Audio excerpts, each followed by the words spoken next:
ها یو دوه شعرونه به درته ووایم چې دا ما چې وکړه د ځان دا بې حرمتي ډېره وه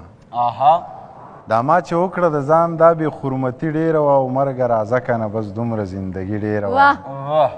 منیر که هر څو په تن غر و او په زړه سندان و خو بربادۍ له د یوې جنۍ ځواني ډېره وه نظم به درته ووایم په دې اوسنو حالاتو په افغانستان خاص چې پوره صدۍ جنګ وشو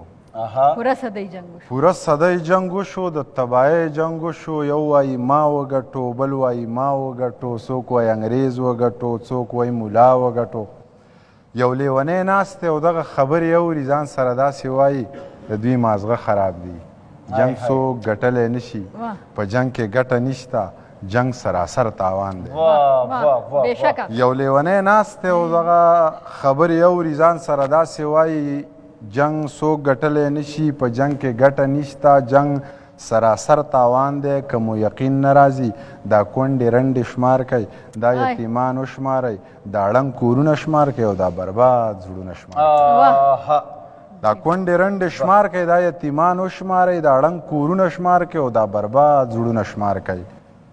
که چېرې دا ګټه وي نو د شته خو سر وخړو یو نوی جنګ شروع کوي چې نوره ګټه وکړي زخر به وخورم زړه به وکم زخر به وخورم زړه به وکم نور څه کوی شم څه به وکم بس ځان به مړ کم ښه به وکم او هندوستانی میړه به وکم په پښتنه خاوره دوه ځله کونډه شو